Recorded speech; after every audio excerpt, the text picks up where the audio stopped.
안녕하세요. 제 선생님과 함께하는 힙한 온라인 역사 클래스를 시작하도록 하겠습니다. 다들 교실에 있는 것처럼 환호성을 질러주세요.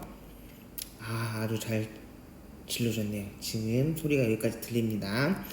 우선 준비물 다 있는지 확인할게요. 생각하는 역사 노트 13 선생님이 프린트 나눠서 드렸죠? 이거 있는지 확인하시고 없으면 밴드에 있어요. 밴드에 그걸 열어가지고 보시면 됩니다. 교과서 85쪽 펴주시고요. 알겠죠? 졸린 친구들은 기지개 피시고 하면서 85쪽을 펴도록 하겠습니다. 오늘 수업 한 20분에서 30분 정도 될 것 같은데 집중해서 들었으면 좋겠습니다. 오늘은 자 볼게요. 오늘은 생각하는 역사노트 13 그래서 수당인가의 전쟁과 삼국 통일에 대해서 배울 건데 그걸 배우기 전에 먼저 이 표를 먼저 보도록 할게요. 보이죠?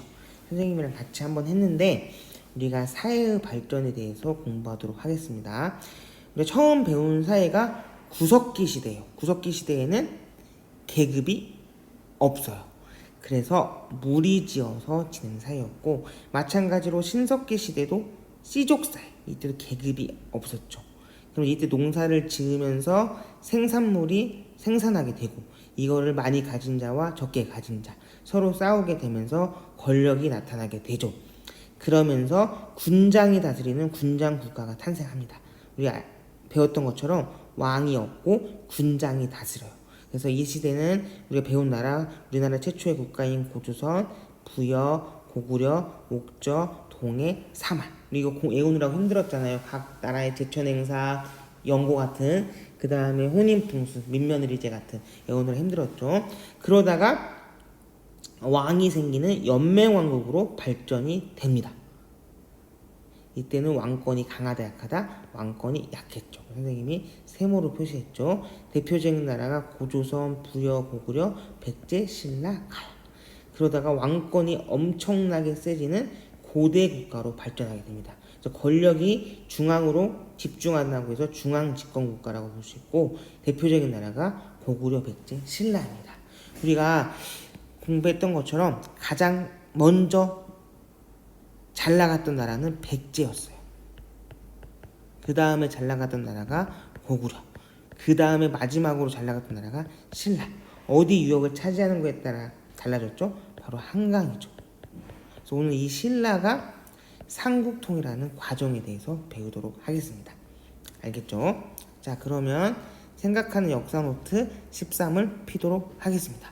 우리가 역사노트 13을 보게 되면 처음에 흐름이 역사 열기를 보는 거예요. 그래서 여러분이 고구려, 백제, 신라, 가야 중에서 삼국을 통일했으면 좋겠다고 생각되는 국가와 그 이유를 자유롭게 써보세요. 나에다가 여기에 대한 답은 없어요. 그 다음에 교과서를 정리한 역사 속으로를 풀고 그 다음에 마지막으로 좀 생각해보는 시간인 역사 학위를 보면 돼요. 우리가 지금 역사학인 역사 아이돌인 유정이와 지민이의 내용들 선생님도 아이돌이 한때는 꿈이었는데 아직 그 꿈을 포기하지 않았습니다. 여러분 선생님 아이돌로 데뷔하면 수음악 중심 뮤직캠프 아직 있나? 잘 봐주세요. 자, 그럼 본격적으로 수업을 진행하도록 하겠습니다. 간단하게 설명할게요. 오늘 알아야 될 거는 어떤 부분이냐면 우리나라가 고구려라는 나라가 중국의 나라인 수하고 당이랑 싸워서 이긴 거. 그 다음에 신라가 하도 안 되겠으니까 당나라랑 연합을 합니다. 이게 나당 동맹이라 그래요. 그래서 백제를 먼저 죽이고 그 다음에 고구려를 멸망시키고 최종적으로 나중에는 신라하고 당이 또 싸워요. vs 누가 이겼다? 신라가 통일하게 됩니다. 이 부분에 대해서 배우도록 하겠습니다. 알겠죠? 자, 그러면 먼저 첫 번째로 잘 보세요. 첫 번째로 6세기 말 7세기 초 동북아시아의 정세. 동북아시아는 중국, 우리나라, 그 다음에 일본을 보는 거예요. 이때의 상황을 보면 자, 처음에 신라가 한강유역을 차지해서 잘 나가요. 그러니까 이제 같이 다른 나라인 고구려와 백제가 힘을 합해서 신라를 고립시킵니다. 그런 가운데 우리가 여기서 알아야 될 나라가 중국인데 이 수는 중국의 나라 이름이에요. 수가 이 남조하고 북조거든. 중국도 분열기가 있었거든요. 이 남북조를 통일하고 그 신라가 수와 연결하여 고구려 백제에 맞서려고 했어요. 그래서 고구려는 북으로는 돌궐, 남으로는 백제 및 외와 연결하여 수에 맞서게 되면서 우리가 남북 세력과 동서 세력의 대립이 되는 거예요. 우리가 지도로 잘 설명할게요. 여기 지도 보세요. 간단합니다. 볼게요. 우리가 남북 세력은 돌궐, 고구려, 백제, 외 같은 팀. 그 다음에 동서 세력은 처음에 수였다가 수당, 그 다음에 당으로 날아갈게요. 수당과 신라의 동서 세력. 이렇게 십자형 외교가 이루어집니다. 알겠죠? 자, 두 번째로 배워야 될 거는 고구려와 수의 전쟁에 대해서 배우도록 할게요. 잘 따라오세요. 고구려와 수의 전쟁. 처음에 자, 선생님 이제 빈칸 넣기 잘 이걸로 칠할게요. 빈칸 넣기는 연두색으로 칠할게요. 수가 아까 설명한 것처럼 남북조의 대립을 끝내고 중국을 통일한 후 독자적인 천하를 구축하고 있던 고구려의 수의 천하에 종속할 것을 강요했다. 그러니까 잘 나가니까 너네 무릎 꿇어 이랬던 거예요. 그래서 수는 고구려에 복속되어 있던 말갈이 요서 지방에 침입한 것을 구실로 고구려를 침공하기 시작합니다. 그래서 자 볼게요. 첫 번째는 수 문제가 쳐들어와요. 문제는 황제 이름이에요. 고구려가 수의 요서 지방을 먼저 공격하자 수 문제가 침입을 해옵니다. 그래서 근데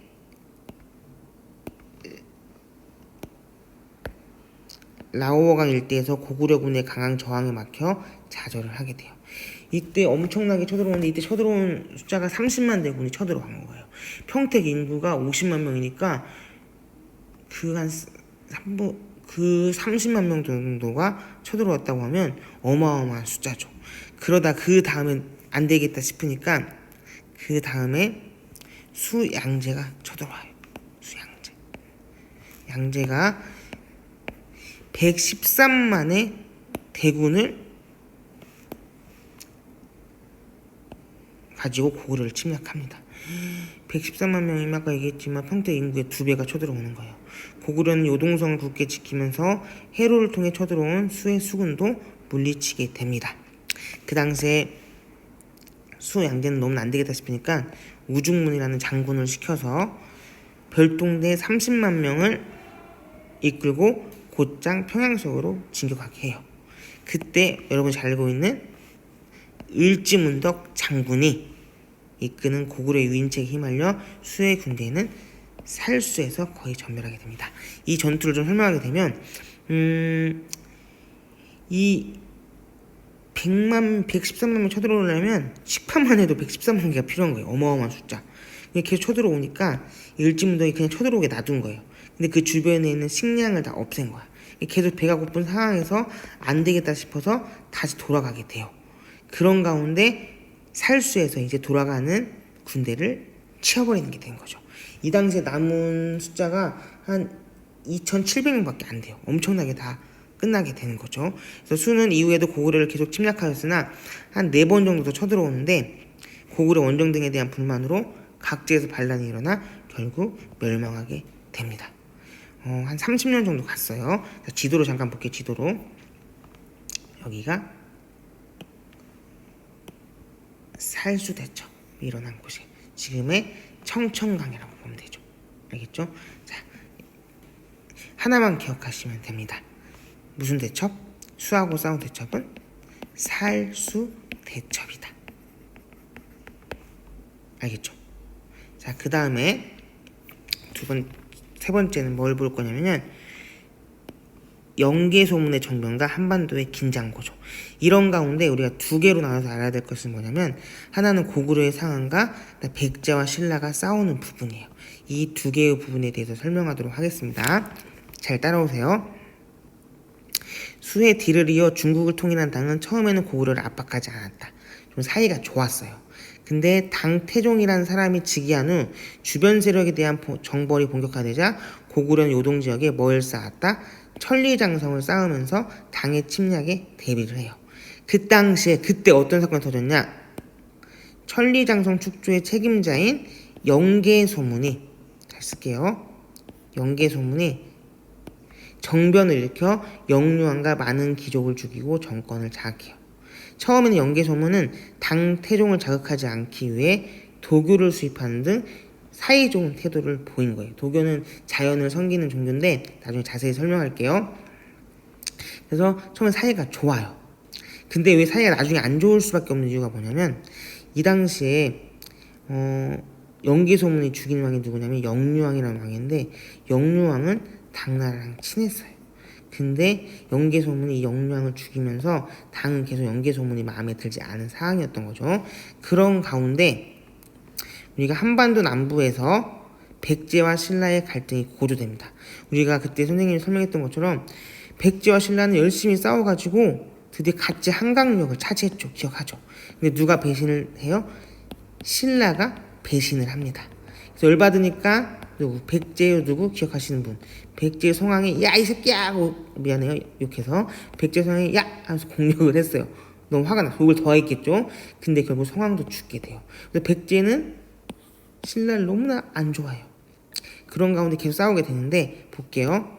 성왕의 전사이어 신라를 끊임없이 압박하던 백제는 낙동강 서쪽의 요충지 대야성을 공격하여 함락합니다. 그런데 신라는 계속되는 백제의 공격을 막아내기 어렵게 되자 김춘추를 고구려에 보내 군사 원조를 요청해요. 하지만 고구려가 거절하죠. 그래서 김춘추가 고구려 거절하니까 당나라에 가게 됩니다. 자, 그런 가운데 우리가 네 번째로 알아야 될 게 뭐냐면 좀 지울게요.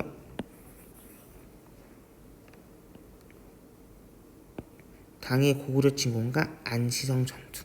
지금 네 번째로 알아야 될 게 고구려하고 당나라가 싸운 거에 대해서 배우도록 하겠습니다.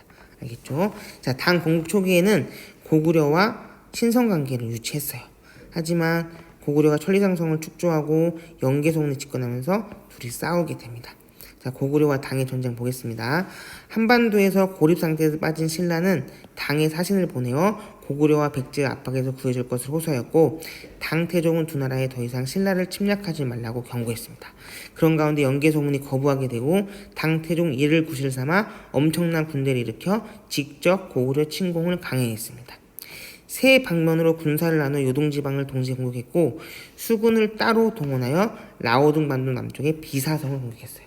자, 지도 한번 볼게요. 비사성이 어디냐면 여기 지도 볼게요. 수군을 공격해서 그 다음에 요동성과 그 주위에 몇 개의 성들이 함락되면서 견고하던 고구려의 요동 방어선이 흔들려요. 여기 보이죠? 이 부분이 계속 흔들리고 있는 상황에서 당태종은 요동성 남쪽에 지도 볼게요. 안시성과 건항성까지 함락시킨 다음에 평양까지 가려는 전략을 세웠어요. 먼저 안시성 공격에 모든 역량을 쏟습니다. 우리 안시성 알죠? 조인성, 선생님 닮은 조인성이 영화를 주제로 한 안시성 있잖아요. 그래서 이 당시에 안시성의 고구려군과 백성들이 굳게 단결하여 몇 달에 걸친 줄기찬 공격을 막아냈습니다. 그게 무슨 싸움이다? 안시성 싸움이다. 이길 수 있던 이유는 두 개예요. 강력한 철제 무기, 그 다음에 견고한 산성을 중심으로 한 방어체제. 의의는 한반도 남쪽의 국가들도 중국 세력의 직접적인 침략을 피할 수 있게 되어 우리 민족 전체의 활동 무대가 보존됐어요. 고구려의 국제적 위상이 고조가 됐습니다. 알겠죠? 자, 두 가지만 기억하시면 돼요. 첫 번째로 기억해야 될 것은 우리가 고구려하고 수하고 싸워서 누가 이겼다? 고구려가 이겼다. 무슨 대첩? 살수대첩. 어떤 장구? 을지는덕. 두 번째는 고구려하고 당이 싸웠다. 안시성 무슨 싸움? 안시성 싸움. 이 두 개만 꼭 기억했으면 좋겠습니다. 자, 다음으로 넘어갈게요. 자, 여섯 번째로 신라와 당의 연합에 대해서 설명하도록 할게요. 계속 설명한 내용인데, 자, 백제하고 신라 사이는 갈등이 안 좋죠. 왜냐면 둘이 같이 고구려에 대항해서 한강 유역까지 뺏었는데 배신을 해버렸잖아요. 선생님만 생각이 너무나, 선생님 백제 입장이면 너무나 마음이 아팠을 거예요. 그런 가운데 성왕의 전사 이후 계속 복수를 하기 위해서 신라를 끊임없이 압박하던 백제는 낙동강 서쪽의 육중지인 대야성을 공격하여 함락시킵니다. 신라는 계속되는 백제의 공격을 막아내기 어렵게 되자 김춘추를, 여러분들 많이 모르는 게 있다면 바로 당으로 간 게 아니라 처음에 김춘추는 고구려에 보내 군사 원조를 요청했어요. 하지만 영계소문은 싫어 하고 거부했죠. 신라가 먼저 한강역, 어떻게 빼앗은 한강인데 그것을 반환하라고 하며 이 요청을 거부하게 됩니다. 김춘추는 화가 나서 그런 가운데 영계소문이 김춘추를 가둬요. 김춘추는 몰래 빠져나와서 당나라에 가서 김춘추가 당의 도움을 요청함으로써 나당 동맹을 맺게 됩니다. 알겠죠? 당이 백제를 멸망시켜주면 신라가 당을 도와 고구려를 남쪽에서 협공하겠다고 제안을 하게 됩니다. 그래서 받아들여서 그 유명한 나당 동맹이 맺어져요. 신라의 나, 당나라에서 동맹. 알겠죠? 자, 다음은 아까 말한 나당 동맹. 당이 신라의 군사를 지원하고 신라는 당에게 대동강 이북을 넘겨주고 당의 문물과 제도를 수용하기로 합니다. 그런 가운데 고구려를 멸망시킨 게 아니라 백제를 먼저 멸망시킵니다. 백제의 멸망과 부흥운동 보겠습니다. 88쪽. 자, 백제의 마지막 왕이 누구냐면 의자왕이에요. 백제가 멸망하게 된 원인 중에 하나가 의자왕의 실정, 정치를 잘 못했다는 거예요. 근데 의자왕하면 여러분들이 많이 생각나는 게 삼천궁녀죠. 맨날 삼천궁녀랑 딩가딩가 하면서 나라를 망하게 했다. 이런 말이 있는데 정치를 잘못한 건 맞지만 의자왕이 우리가 생각했던 거 이상으로 정치를 잘못한 건 아니에요. 의자왕이 이제 잡혀갔을 때 많은 백성들이 슬퍼했다는 걸 보면 의자왕이 또 백성들을 위했다는 것도 볼 수 있고, 삼천궁녀도 지어낸 얘기라고 볼 수 있어요. 실제 뛰어내린 곳을 가봤는데 국가대표 실력이 아니면 뛰어낼 수 없을 정도로 되게 높은 지역이었고 3,000명을 뛰어내리면 엄청나게 시간이 걸리겠죠. 지어진 이야기. 역사는 승자의 역사. 결국 신라가 이겼으니까 백제를 좀 안 좋게 한 부분도 있다고 봐요. 자, 그 다음에 잦은 전쟁, 그 다음에 지배세력 분열, 농민생활 분피 하면서 국력이 약화됩니다. 자, 과정 볼게요. 소정방이라는 이끄는 당 군대와 김유신이 지휘하는 신라군이 함께 백제를 정벌하게 됩니다. 신라군은 황산벌에서 계백이 이끄는 백제의 결사대에 막혀 고전하였으나 화랑, 관창 등의 활약에 힘입어 승리하고 당군과 연합하여 백제의 수도 사비를 공격합니다. 그래서 사비성이 함락당하고 의자왕은 웅진으로 피신하였다가 며칠 뒤 나당연합군에 항복하게 됩니다. 이때 이야기를 좀 드라마틱한 이야기를 얘기하면 이 당시에 계백 장군은 좀 나이가 많았어요. 근데 어차피 만약에 지게 되면 신라의 노비가 될 게 뻔한 거야. 그래서 계백은 처자식을 다 죽이고 죽음을 각오하고 전쟁에 나가요. 처음에는 이 백제가 이길 수밖에 없는 상황에서 화랑도 되었죠. 어린 관창이 옵니다. 딱 봤을 때 어리니까 계백이 보내요. 나 그냥 가. 집에 가서 이따 와. 근데 관창이 또 오는 거예요. 그래서 계백은 이제 어쩔 수 없이 관창의 목을 잘라가지고 말에 묶어서 돌려보내요. 그런 화랑 관창의 활약을 보고 이런 신라가 사기가 하늘같이 찌르면서 이때 이기게 되는 사건이죠. 자, 백제가 죽고 나서 어떤 게 벌어지냐? 부흥운동이 벌어집니다. 중심 인물로는 임준성의 흑치상치, 주주성의 복심과 도침. 어떻게 이거라고 했죠? 영상 보면 알겠지만 복도에 누가 흙 뿌렸어. 복심, 도침, 흑치상치. 넣으면 됩니다. 알겠죠? 복심과 도침이 주류성에서 의장의 아들 부여풍을 세왕으로 받들고 부흥운동을 주도했고 흑지상제는 임존성을 장악하고 부흥운동을 주도하던 지배층 내부에서 분열됩니다. 백제 부흥군을 지원하기 위해 파견된 외의 군대가 금강 항구에서 나당 연합군에게 크게 패배하게 되고 백제 부흥운동은 실패하게 됩니다. 자, 지도를 볼게요. 지도 보세요. 지도 보는 거 알겠지만 이 당시에 흑지상지, 임존성, 복신, 도침, 주류성 그리고 사비성이 함락되게 됩니다. 알겠죠? 그래서 백제는 멸망하게 됩니다. 백제가 멸망하게 된 마음 아픈 이유는 선생님의 고향인 거기가 백제의 땅인데 좀 아쉽지만 자, 다음으로 넘어가도록 하겠습니다. 8번째로 고구려의 멸망과 부흥운동에 대해 설명하도록 하겠습니다. 원인, 오랜 대전쟁으로 인한 국력이 소모됐고 또 아쉬운 건 연개소문이 죽게 되면서 그 전까지는 잘 맞게 됐는데 그 아들들 사이에서 권력 다툼이 일어나게 됩니다. 역사를 전체적으로 봤을 때 외부 침입보다 멸망한 이유 중에 가장 큰 게 내부 분열이에요. 그러니까 체육대회 할 때도 반이 단합이 잘 된 반이 잘 되잖아요. 근데 그래서 막 반티도 맞추고 근데 이제 막 안에서 막 좀 마음에 안 들어. 분열되면 질 수밖에 없는 거예요. 자, 멸망 보겠습니다. 백제를 멸망시킨 당은 곧바로 고구려 공격에 나섭니다. 고구려는 연개소문의 지휘 아래 평양성을 굳건히 지키면서 당군을 물리쳐요. 신라가 당군을 도왔지만 온 백성이 일체가 되어 강력하게 대항한 고구려를 이겨내기는 어려웠어요.